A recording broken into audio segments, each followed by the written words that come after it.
dulu rek A, rek B, dan langsung sesi kuis atau tanya jawab ya. Jadi pertanyaannya boleh yang kalau misalnya setelah presentasi ada pertanyaan dari audiens ya ke kelompok presentasi, tidak apa-apa ditanyakan aja. Mungkin maksimalnya 3 ya. Jadi maksimalnya kita hanya 2 jam aja hari ini ya. Baik, Ibu. Jadi makanya kita presentasi aja dulu ya.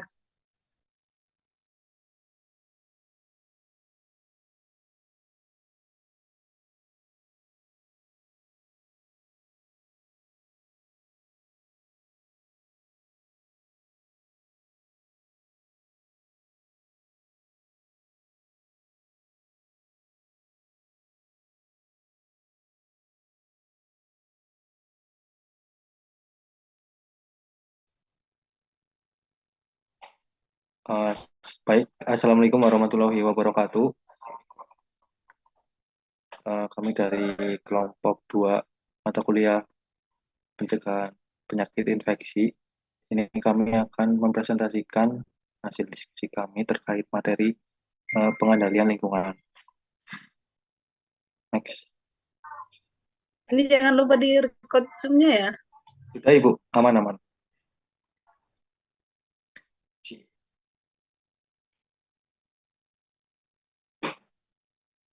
Sebelumnya, perkenalkan, nama saya Imam Al-Fauzan dengan NIM akhir 009.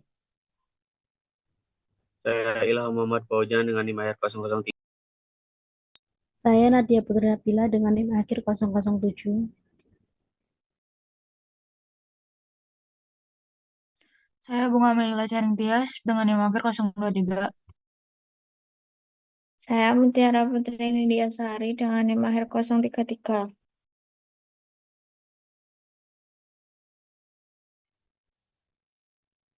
Next.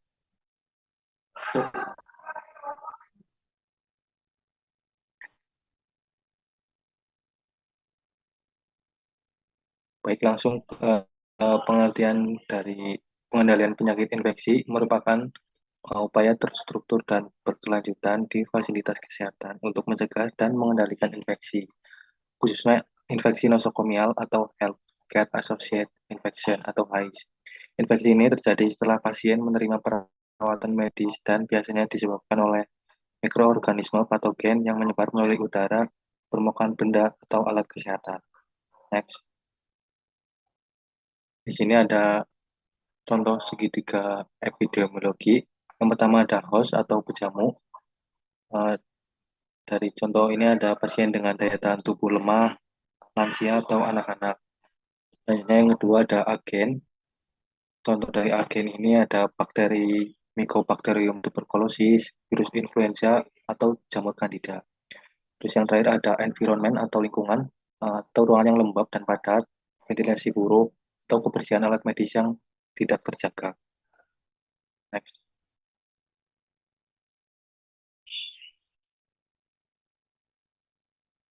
Konsep dari segitiga epidemiologi ini merupakan konsep dasar dalam epidemiologi yang menjelaskan terjadinya penyakit, terutama penyakit infeksi, melalui interaksi 3 komponen utama yang tadi sudah dijelaskan, ada host, agen, dan environment atau lingkungan. Ketiganya saling berhubungan dan bersama-sama untuk menentukan apakah suatu penyakit dapat muncul atau tidak. Host adalah individu yang rentan terinfeksi, agen merupakan mikroorganisme atau faktor penyebab penyakit, lalu untuk environment adalah kondisi luar yang mempengaruhi proses penularan. Next. Lalu selanjutnya ada metode pengendalian lingkungan. Metode pengendalian lingkungan itu dilakukan dengan memperbaiki sanitasi seperti penyediaan air bersih, pengolahan limbah, dan pengolahan sampah yang benar. Selain itu, pengendalian faktor penyakit melalui pemberantasan sarang nyamuk, menjaga kebersihan lingkungan, serta menggunakan insektisida bila diperlukan dapat membantu menurunkan risiko penularan penyakit infeksi.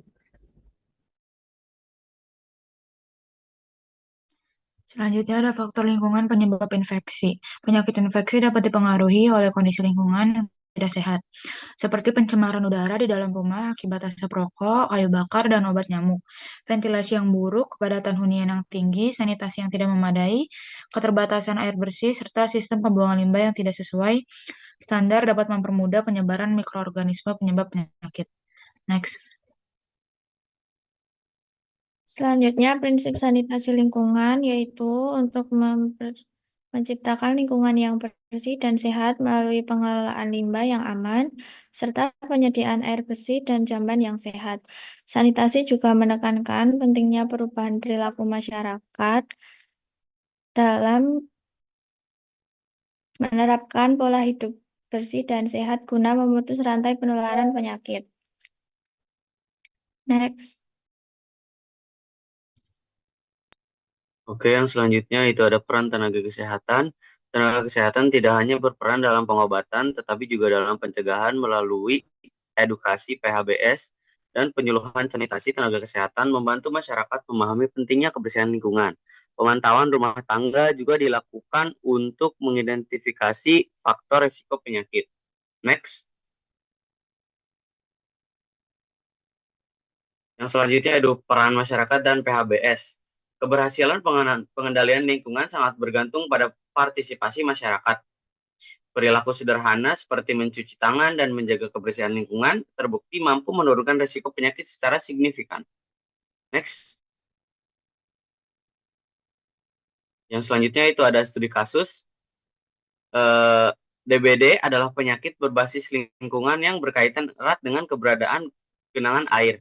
Penelitian ini dilakukan untuk membandingkan kondisi rumah dan praktik pengendalian vektor antara dua kelompok responden. Next. Lalu pada studi kasus ini penelitian melakukan observasi langsung terhadap kondisi fisik rumah responden selain menilai sanitasi dan keberadaan jentik, praktik pengendalian vektor seperti 3M dan penggunaan lavasida juga dianalisis. Next.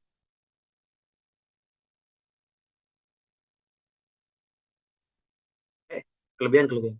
Hasil penelitian menunjukkan terdapat perbedaan signifikan antara rumah penderita dan non-penderita DBD. Rumah penderita cenderung memiliki tempat penampungan air terbuka dan praktik 3M yang kurang optimal.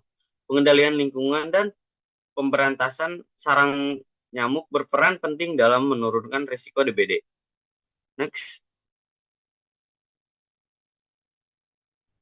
Kesimpulannya, pengendalian lingkungan berperan penting dalam pencegahan dan pengendalian infeksi karena lingkungan yang tidak sehat dapat meningkatkan risiko penularan penyakit.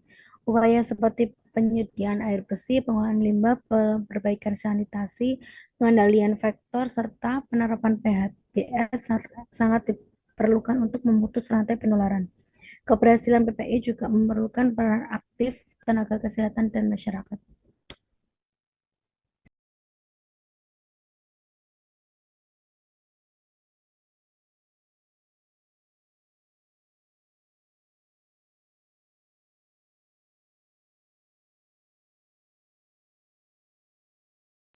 Sekian presentasi dari kita. Apakah ada yang ditanyakan?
Jika tidak ada pertanyaan, bisa dilanjut presentasi Rekpe ya.